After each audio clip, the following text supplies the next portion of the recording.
আসসালামু আলাইকুম। তো আজকে আমরা থিওরি অফ নাম্বারের কিছু গুরুত্বপূর্ণ টপিক আলোচনা করব এবং এখান থেকে একটা খুব গুরুত্বপূর্ণ আমরা থিওরিয়াম দেখব। তো আজকে আমরা দেখব ভাজকের সংখ্যা, ভাজকের যোগফল এবং অয়লার ফাই ফাংশন। এই জিনিসগুলো আসলে কী, এই জিনিসগুলো অনেক গুরুত্বপূর্ণ। তো আমাদের এখানে ভাজকের সংখ্যা লিখতে মনে করি n একটা স্বাভাবিক সংখ্যা, n এর সকল ধনাত্মক ভাজকের সংখ্যাকে ডি অফ n দ্বারা বা টাও অফ n দ্বারা প্রকাশ করা হয়। তো কোনটাকে কী দ্বারা প্রকাশ করে এটা খুব গুরুত্বপূর্ণ। যেমন ভাজকের সংখ্যাকে আমাদেরকে ডি অফ n দ্বারা বা টাও অফ n দ্বারা প্রকাশ করা হয়, কারণ এগুলো আমাদেরকে মনে রাখতে হবে, কারণ এই রিলেটেড আমাদের অনেকগুলো উপপাদ্য আছে। তো তাহলে কোনো একটা সংখ্যার ভাজকের সংখ্যা, যে কোনো একটা সংখ্যার ভাজকের সংখ্যা হলো কি আমাদের ভাজকের সংখ্যা, মানে ওই কয়টা যতগুলো হবে আর কি, সেটা হচ্ছে ভাজকের সংখ্যা। যেমন 6 এটা একটা সংখ্যা, তার মানে কোন কোন সংখ্যা দ্বারা 6কে ভাগ করা যাবে সেই সংখ্যাগুলো তো 6-এর ভাজক। তাহলে এখানে 1 দ্বারা, 2 দ্বারা, 3 দ্বারা এবং 6 দ্বারা 6কে ভাগ করা যাবে। তাহলে এখান থেকে লিখতে পারবো আমরা ডি অফ 6 অথবা টাউ অফ 6 সমান কত আমাদের 4। এখানে 6-এর ভিতরে টোটাল 4টা সংখ্যা আছে যেগুলো 6কে ভাগ করে। তো এটা হলো কি আমাদের তাহলে ভাজকের সংখ্যা। এখন দেখবো আমরা ভাজকের যোগফল। ভাজকের যোগফল মানে কি, n যদি একটা স্বাভাবিক সংখ্যা হয় তাহলে n এর সকল ধনাত্মক ভাজকের যে যোগফল সেটাও সিগমা n দ্বারা প্রকাশ করে সেটাকে। তো ভাজকের যোগফলকে সিগমা n দ্বারা প্রকাশ করে, এটা খুব গুরুত্বপূর্ণ, এটা মনে রাখতে হবে। তো আমরা 6-এর কথাই চিন্তা করি, 6-এর ভাজক কী ছিল আমাদের 1, 2, 3 এবং 6। তো ভাজকগুলো যদি যোগ করি আমরা 1 + 2 + 3 + 6, তাহলে আসবে কত এখান থেকে আমাদের 12। তাহলে এখান থেকে লিখতে পারবো আমরা সিগমা অফ 6, সেটা কত আমাদের 12। তাহলে আমরা ভাজকের যোগফল কেমন নির্ণয় করতে হয় এটা দেখলাম। তো এখন দেখবো আমরা অয়লার ফাই ফাংশন জিনিসটা আসলে কি। তো এই সংখ্যাটা অনেক গুরুত্বপূর্ণ। তো বলছে এখানে মনে করি n একটা ধনাত্মক পূর্ণ সংখ্যা, তো অয়লার ফাই অফ n, তাহলে অয়লার ফাই ফাংশনকে অয়লার ফাই ফাংশন বলে। তো অয়লার ফাই অফ n দ্বারা আসলে কী বোঝায়, অয়লার ফাই অফ n দ্বারা যে সকল ধনাত্মক পূর্ণ সংখ্যা যারা n এর সমান বা n এর অপেক্ষা ছোট কিন্তু n এর সাথে সহমৌলিক, এমন সংখ্যাগুলোকে বোঝায়। জিনিস আসলে কীরকম, আমরা যদি ফাই অফ 9 চিন্তা করি, ফাই অফ 9 মানে 9 অপেক্ষায় ছোট এমন কয়টা সংখ্যা আছে যেগুলা 9-এর সাথে পরস্পর সহমৌলিক হবে। 9-এর সাথে সহমৌলিক মানে ও 9 অপেক্ষা ছোট ওই সংখ্যাগুলা 9-এর সাথে এদের গসাগু কত 1 হবে, কারণ কোনো সংখ্যা সহমৌলিক মানে এদের গসাগু কত আমাদের 1। তো 9 অপেক্ষা ছোট এমন কয়টা সংখ্যা আছে যেগুলো 9-এর সাথে সহমৌলিক, সেইগুলো সংখ্যা হলো কি আমাদের অয়লার ফাই ফাংশন। তো এখান থেকে তাহলে আমরা দেখি 9 অপেক্ষা ছোটো কটা সংখ্যা আছে, মানে যাদের তারা পরস্পর সহমৌলিক। যেমন এখান থেকে আমরা 1,9, 1 আর 9-এর পরস্পর সহমৌলিক, এটা কত 1। 2,9 এরও পরস্পর সহমৌলিক, সেটা কত আমাদের 1। 3 সহমৌলিক না, 4,9 সেটা কত আমাদের 1। 5,9 সেটা কত আমাদের 1। 6 না, 7,9 সেটা কত আমাদের 1। আর 8,9 সেটা কত আমাদের 1। তার মানে 9 অপেক্ষা ছোটো 1, 2, 4, 5, 7, 8 এই 6টা সংখ্যা আছে যে সংখ্যাগুলো 9-এর সাথে পরস্পর সহমৌলিক, মানে এই সংখ্যাগুলোর সাথে 9-এর গসাগু কত আমাদের 1। তো এখানে আমাদের 3, 6 এবং 9 এই সংখ্যাগুলো 9-এর সাথে সহমৌলিক না, সেজন্য সংখ্যাগুলো নিতে পারবো না আর কি। যেগুলো সহমৌলিক হবে সেগুলো নিব। তাহলে এখানে আমাদের ফাই অফ 9 কত আমাদের এখানে 6। তাহলে 9-এর ভিতরে এমন 6টা সংখ্যা আছে যেগুলো 9-এর সাথে পরস্পর সহমৌলিক হবে। তো তাহলে এখন আমরা এখান থেকে ভাজকের সংখ্যা, ভাজকের যোগফল এবং অয়লার ফাই ফাংশন এই জিনিসগুলো কী সেটা দেখলাম, এবং এগুলো আমরা সহজে ভেঙে ভেঙে করতে পারছি। মানে ভাজকের সংখ্যাকে আমরা ভেঙে দেখছি, ভাজকের যোগফলকে ভেঙে লিখছি, আর অয়লার ফাই ফাংশনকে আমরা এভাবে করছি। এখন আমরা চাইলে এই জিনিসগুলো সূত্রের সাহায্যে খুব সহজে নির্ণয় করতে পারবো। এখানে সংখ্যাটা ছোটো ছিল বিধায় এটাকে খুব সহজে আমরা ভাঙতে পারছি। সংখ্যাটা যদি বড় দিত তাহলে তো আমরা এভাবে ভেঙে করতে সময় সাপেক্ষ বা অনেক কষ্টকর। সেজন্য আমরা চাইলে ভাজকের সংখ্যা, ভাজকের যোগফল এবং অয়লার ফাই ফাংশনের এই মানগুলা খুব সহজে সূত্র দিয়ে নির্ণয় করতে পারবো। তো এখন আমরা এইগুলো নির্ণয় করার সূত্রগুলো দেখব। আচ্ছা, তো এখন আমরা ভাজকের সংখ্যা, ভাজকের যোগফল এবং অয়লার ফাই ফাংশন এগুলো আমরা সূত্রের মাধ্যমে কীভাবে নির্ণয় করতে সেটা দেখব। তো আমরা বলছিলাম যে ভাজকের সংখ্যাকে টাউ n দ্বারা বা ডি n দ্বারা প্রকাশ করে। তো এখানে আমরা আগে এই জিনিসটা কী বলতে দেখি আগে, যদি n হলো যে কোনো একটা ধনাত্মক সংখ্যা যেটাকে মৌলিক সংখ্যা আকারে ভাঙা যাবে, যেমন n = যদি φ1 α1 φ2 α2 φ3 α3 ডট ডট ডট φk আলফাকে এবং জাতীয় হয়, যেখানে φ1 φ2 φ3 φk এগুলো হলো আমাদের ভিন্ন ভিন্ন মৌলিক সংখ্যা, আর α1 α2 α3 আলফাকে যেগুলো পাওয়ার আর কি সেগুলো হবে যে কোনো ধনাত্মক পূর্ণ সংখ্যা। যদি এমন হয় তাহলে টাউ অফ n বা ডি অফ n নির্ণয় সূত্র কি, α1 + 1 α2 + 1 α3 + 1 প্লাস ডট ডট αk + 1। তো এখানে সবগুলো জিনিস আমাদের গুণাকারে আছে, এই সবগুলো গুণফলকে আমরা সংক্ষিপ্ত আকারে নিয়ে এসেছে একটা চিহ্নের মাধ্যমে। এটা নতুন চিহ্ন। আমরা যেমন যোগের ক্ষেত্রে আমরা সামেশন দ্বারা প্রকাশ করি, ঠিক এটাকে আবার মাল্টিটিউড, অর্থাৎ এটা গুণনের প্রতীক। এটা দ্বারা আমরা সবগুলো গুণকে সংক্ষিপ্ত আকারে প্রকাশ করে ফেলছি। এই চিহ্নটা হলো গুণনের প্রতীক, সবগুলো গুণের সমন্বয় এখানের ভিতরে আছে, সেটা হবে আলফা i + 1। তো 1 নম্বরে এটা দ্বারা আমাদেরকে কী বোঝাচ্ছে আসলে? এটা দ্বারা বোঝাচ্ছে যে কোনো একটা সংখ্যা যদি আমরা ভাজকের সংখ্যা নির্ণয় করতে চাই, তখন ওই সংখ্যাটাকে মৌলিক উৎপাদকের গুণফল আকারে প্রকাশ করতে হবে। অর্থাৎ ওই সংখ্যাটাকে আমাদের মৌলিক সংখ্যা আকারে ভাঙতে হবে, তার পরবর্তীতে এদের পাওয়ারের সাথে একযোগ করতে হবে। যতগুলো সংখ্যা হবে ততগুলো ভাষা গুণ করতে হবে। এটা হলো আমাদের টাউ n বা ডিওফ নির্ণয় সূত্র। আমরা এক্সাম্পল দেখব। এরপর এটা হলো আমাদের সিগমা n। সিগমা n হলো কি? ওই যে n সংখ্যাটা যেটা দিয়ে দিবে, যে সংখ্যাটা দিয়ে দিবে, সেটাকে তো আমরা মৌলিক উৎপাদকের গুণফল আকারে প্রকাশ করব, বা ওইটাকে তো আমরা মৌলিক সংখ্যা আকারে ভেঙে লিখবো আর কি, লসাগু করে। তারপর এগুলোকে আমরা ওই এই ফর্মে আকারে লিখবো, যতগুলো হবে আর কি, এরকম ফর্ম আকারে লিখে এটাকে, মানে এটা সাধারণ স্টেট হলো এরকম φi⁴ আলফা i + 1 - 1 / φi - 1, মানে ওই মৌলিক সংখ্যাটা উপরে, ওই মৌলিক সংখ্যার উপরে যে পাওয়ারটা, ওইটার উপরে ওই পাওয়ারটা +1 থেকে 1 বিয়োগ, নিচে ডিভাইড বাই কত, ওই সংখ্যাটা থেকে 1 বিয়োগ, যতগুলো হবে ততগুলো এভাবে আসবে। আর একটা হলো কি আমাদের φ(n), সেটা কি? সেটাও সেমভাবে আমরা ওই যেটা বের করতে বলবে φ(n) সেটা বসবে, তারপরে 1 - ওই 1/φi, ওই মৌলিক সংখ্যাটা বসবে। কারণ সংখ্যাগুলোকে তো আমরা, ওই সংখ্যাটাকে তো আমরা মৌলিক সংখ্যার উৎপাদক, মানে মৌলিক উৎপাদকের বিভিন্ন গুণফল আকারে লিখবো এগুলোকে। তো আমরা এখান থেকে এক্সাম্পল দেখলে জিনিসগুলো খুব সহজে কি ভালো মতো বোঝা যাবে। তো এখান থেকে আমরা এখন একটা এক্সাম্পল দেখি।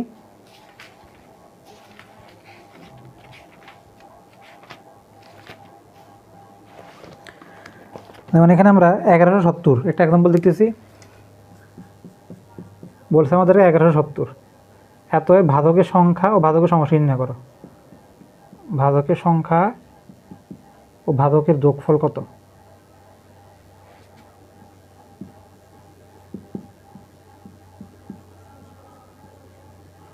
তো আমরা যে 11 সংখ্যা দিছে এটা বের করতে বলছে ভাজকের সংখ্যা। তো ভাজকের সংখ্যাকে টাউ n বা ডি অফ n দ্বারা প্রকাশ করে, বা টাউ অফ 1170 বা ডি অফ 1170।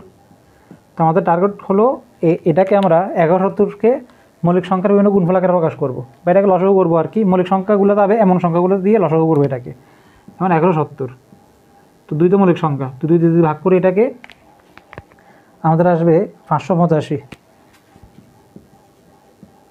তো এটাকে আমরা যদি 3 দিয়ে করি তাহলে আসবে 195।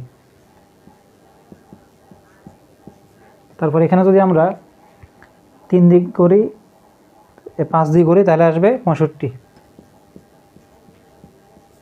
এরপর এটাকে যদি আমরা আবার 5 দিয়ে করি তাহলে 13। তো এখানে আমরা তাহলে 1170কে ভেঙে কী পেয়েছি? 2 গুণ 3 গুণ 5, 2টা 5 স্কোয়ার। তো এখন আমাদেরকে ভাজকের সংখ্যা বের করার জন্য বলছে, তাহলে ডি অফ 1170 বা টাও লেখে ডি লিখছি আর কি, এক কথা। তো সেটা কি? তো এদের যে পাওয়ারগুলো আছে, এর উপর পাওয়ারগুলার থেকে 1 যোগ করতে হবে ফাঁসে, যতগুলো হবে ততগুলো গুণফল আকারে বসবে, এটা তো গুণনের প্রতীক।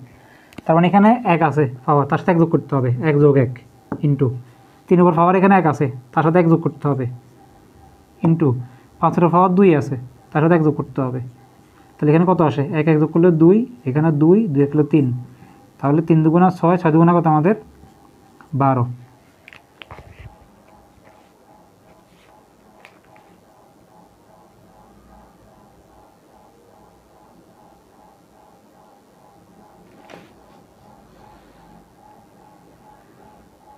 ও আমাদের এখানে 13 একটা আছে, 13 একটা আছে ইন্টু 13, তাহলে এটার উপরে একটা 1 আছে, তাহলে এটা 1 যোগ 1, তাহলে এখানে হবে কত আমাদের 2, তাহলে এখানে আসবে 24।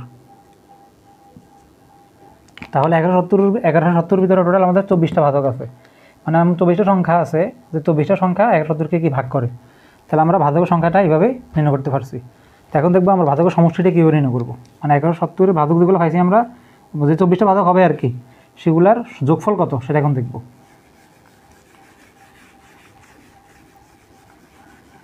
তো ভাজকের যোগফলের জন্য আমাদেরকে বলছে ওই মৌলিক, হ্যাঁ এটা মুছে ফেলছি। এখন আমরা 1170 এটা ভাজকের সমষ্টি দেখব। তো 1170কে আমরা কত পাইছিলাম? 2 × 3 স্কোয়ার × 5 × 13। তো এটা সমষ্টি নির্ণয় করার জন্য আমরা সূত্রটা ইউজ করব। তো প্রথমে কি লেখা যাবে এটাকে, মানে সিগমা অফ n এটা সমান এই যে, মানে যে মৌলিক সংখ্যাটা আছে তারপরে পাওয়া যেটা আছে 1 তার সাথে 1 যোগ করতে হবে, 1 যোগ 1 তার সাথে 1 বিয়োগ -1 ডিভাইডেড বাই ওই মৌলিক সংখ্যা বিয়োগ 1, মানে 2 - 1 ইন্টু 3 এর ক্ষেত্রে লিখতে পারবো ওই মৌলিক যে পাওয়ারটা আছে 3 এর উপরে সেটা যোগ 1 বিয়োগ 1 ডিভাইডেড বাই ওই মৌলিক সংখ্যা বিয়োগ 1 ইন্টু 5 এর ক্ষেত্রে লিখতে পারবো 5 এর উপর পাওয়ার 1 যোগ 1 মাইনাস 1 ডিভাইডেড বাই ওই মৌলিক সংখ্যা বিয়োগ 1 ইন্টু 13 এর ক্ষেত্রে লিখতে পারবো 13 এর পাওয়ার আছে 1 তার সাথে যোগ 1 সূত্রের -1 ডিভাইডেড বাই 13 -1। তো আসলে আমরা এটা কীভাবে আসছে এটা বুঝছি, অর্থাৎ আমরা এই ফর্ম মতে সূত্রের ফর্ম মতে এগুলোকে আমরা লিখছি।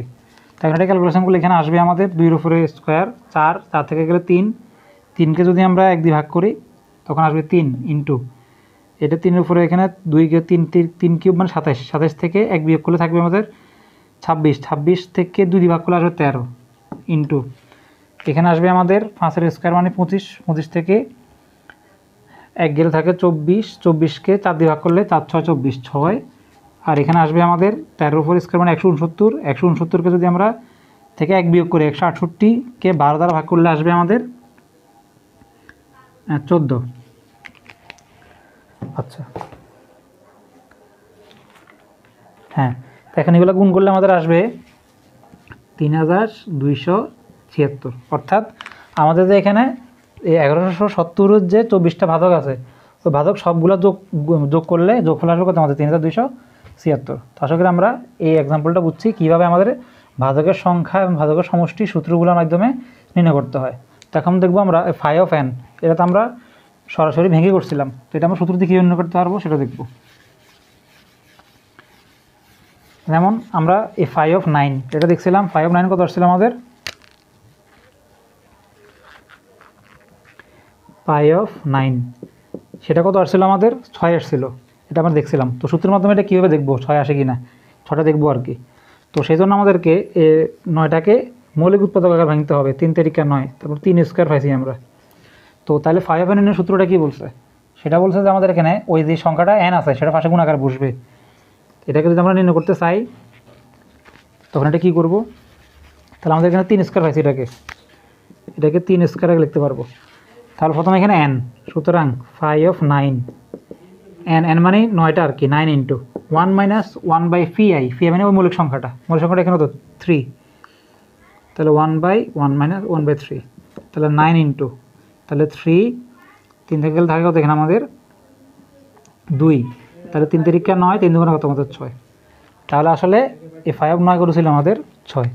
তাহলে আমরা চাইলে এই 5 n এর মানটা মানে সংখ্যাটা আমরা সরাসরি ভেঙে, ছোটো সংখ্যা থাকলে ভেঙে করতে পারছি, বা সূত্র দিয়ে খুব সহজে চাইলে আমরা এইভাবে কি এটা বের করতে পারবো। তো আশা করি আজকে আমরা এই এক্সাম্পলগুলো কীভাবে আলোচনা করতে হয়, মানে কীভাবে করতে হয় ভাজকের সংখ্যাগুলো, ভাজকের সমষ্টিগুলো, আর আমাদের এই অয়েলার 5 ফাংশনের মানগুলো কীভাবে বের করতে হয় সেটা দেখছি। তাই আজকে আমরা একটা খুব গুরুত্বপূর্ণ উপপাদ্য আলোচনা করব। আচ্ছা, তো এখন আমরা এখান থেকে একটা গুরুত্বপূর্ণ থিওরেম দেখব। তো আমাদেরকে বলছে n>2 পূর্ণ সংখ্যার জন্য 5 একটা যুগ্ম সংখ্যা, এটা প্রমাণ করতে বলছে। তো এটা খুব গুরুত্বপূর্ণ, এটা পরীক্ষায় 20 সালে আসছে। তো যুগ্ম সংখ্যা মানে কি, যুগ্ম সংখ্যা বা জোড় সংখ্যা হলো যে সকল সংখ্যাকে 2 দ্বারা নিঃশেষে ভাগ করা যায়, বা যে সংখ্যাগুলো 2 দ্বারা নিঃশেষে বিভাজ্য সেই সংখ্যাগুলোকে জোড় সংখ্যা বা যুগ্ম সংখ্যা বলে। তো এখানে আমরা লিখছি যে মনে করি n>2 যে কোনো স্বাভাবিক সংখ্যা এবং ইহা মৌলিক উৎপাদকে বিশ্লেষিত আকার, মানে n থেকে বড় যে সংখ্যাটাকে আমরা যুগ্ম সংখ্যাটা ত্যাগ করতে বলছে ওই সংখ্যাটাতে মৌলিক উৎপাদকে ভাঙা যাবে। কারণ আমরা একটু আগে 5 ওইটা দেখছি, মানে অয়েলার ফাংশনটা যুগ্ম ফাংশন আর কি, এটা প্রমাণটা আমাদের। তো ওই nটাকে আমরা মৌলিক উৎপাদকে বিশ্লেষণ করতে পারবো, মানে মৌলিক সংখ্যা আকার ভাঙতে পারবো, মানে φ1 α1 φ2 α3 φk αk, যেখানে φ1 φ2 φk এগুলো হলো মৌলিক সংখ্যা, আর α1 α2 αk এগুলো যে কোনো ধনাত্মক পূর্ণ সংখ্যা পাওয়ারগুলো আর কি। তাহলে 5 কী লেখা যায়, 5 মানে ওই n এর যে বিশ্লেষিত আকার বা যে সংখ্যাটাকে যুগ্ম সংখ্যা বের করবো ওই সংখ্যাটার মৌলিক উৎপাদক বিশ্লেষণ করে যেগুলো পাইছে সেই সংখ্যাগুলো আর কি। তো এই 5 থাকলে গেলাকে আমরা একটু আগে দেখলাম এভাবে লেখা যায় অনেকগুলোকে। তো তাহলে এখানে φ1 α1 φ2 α2 φk আলফাকে রেখে দিছি, আর এখানে লসাগু করছি, লসাগু করলে φ1 নিচে φ2 নিচে φk নিচে আসবে, আর এখানে φ1 -1 φ2 -1 φk -1 এভাবে আসছে। তো এখন আমরা এর পরবর্তীতে ফর্মগুলোকে একসাথে গুণফলের সমন্বয় বা মাল্টিটিউড চিহ্ন নিয়ে এসেছি আর কি। তো এটাকে আলফা = 1 to k এত লিখছি, আর এটাকে আমরা φi α = -1 এরকম ফর্ম আকারে লিখছি। তো এখন এখানে আমরা পরে যুক্তি দিতে পারবো। যুক্তিটা হলো কি, n = φi যদি 2 হয়, φi = 2 হয়, যদি φi এই মানটা যদি 2 হয় তাহলে এই φi to the power alpha -1 এটা হলো একটা যুগ্ম সংখ্যা, মানে এটা একটা জোড় সংখ্যা হবে আর কি। কীভাবে, আমরা ফির মান যদি 2 বসাই, এখানে 2 বসলে আলফায় তো যে কোনো পাওয়ার হতে পারে, তো 2-এর উপরে আমরা পাওয়া চাই দিই না কেন, 2 - 1 3 - 4 যাই দেয় না কেন, এই সবসময় সংখ্যাটা একটা কি যোগ্য সংখ্যা বা জোড় সংখ্যা আসবে। আবার phi গ্রেটার দেন 2, আবার phi এর মানটা যদি 2 থেকে আমরা বড় কোনো মান বসাই, তাহলে phi -1 এটাও কি একটা যোগ্য সংখ্যা হবে।